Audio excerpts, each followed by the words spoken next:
Life is Predictable by Espie Claudio. Life is like a movie. You don't need to personally experience everything to understand what's happening in the world. Just like films, life offers stories of suffering, joy, triumph, and failure. And from these, we can see ourselves, relate, and even predict what may come our way. My point is this: life is predictable.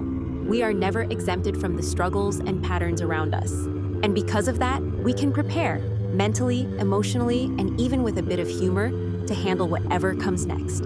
Take my own story as an example. I grew up in a poor family in the Philippines. At some point, I dared to dream. What if I apply to go to the US? At the time, it felt impossible. You had to show wealth, properties, and financial stability, things I didn't have. So I applied, and I was denied.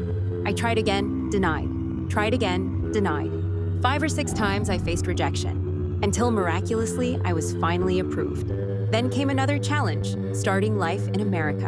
A new country, a new culture, and a language that wasn't mine. I had to ask myself, should I go?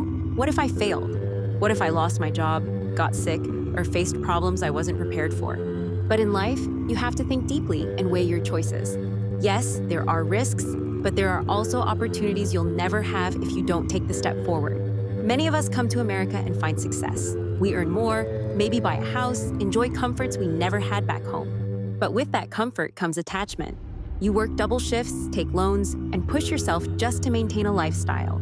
You forget that back in the Philippines, you lived on less and still survived happily. Here, the pressure to keep up with others, the fear of losing status, and the attachment to comfort brings stress, sickness, and sometimes even death. This is what I've observed. Much of our unhappiness comes from comparison. You're sad because you drive a Corolla while your neighbor drives a Lexus. But imagine if you lived in a poor village. Wouldn't you feel rich with that same Corolla?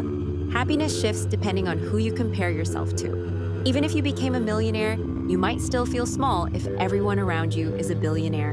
And here's another truth about life's predictability. If your aim is to be rich, it's almost certain you will spend more time and energy chasing money, often at the expense of what nourishes the soul. The pursuit of wealth may deprive you of life's deeper joys: worship, charity, true friendship, and peace of mind. On the other hand, if you aim for a simpler life, it is just as predictable that you will have more time for what truly matters: time with loved ones, service to others, and space to enrich your soul. Think about this. Everybody has a different amount of money. Some are poor, some are rich, and some are in between. But one thing we all have equally is time. 24 hours in a day, 7 days a week. That's the one resource no one can buy more of. Yet, isn't it strange that some people seem to have all the time in the world for what matters most, while others feel like they never have enough? The difference lies in how we choose to spend our hours.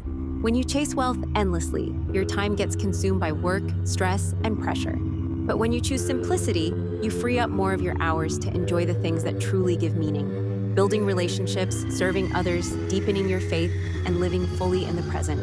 And here's the most unpredictable part of life. While money can always be earned, lost, and regained, time can never be replaced. None of us knows how much of it we have left. Some live for decades, others only for a short while. That unpredictability should remind us that the real measure of a good life is not how much money we accumulated, but how wisely we use the time God gave us. In the end, life is predictable, not because we know every detail of the future, but because the patterns are clear. Challenges will come, comfort can become a trap, and comparison will steal joy. But if we prepare ourselves with strength, humility, and gratitude, and learn to live below our means, we will free up more of our time and treasure to devote to what truly matters most.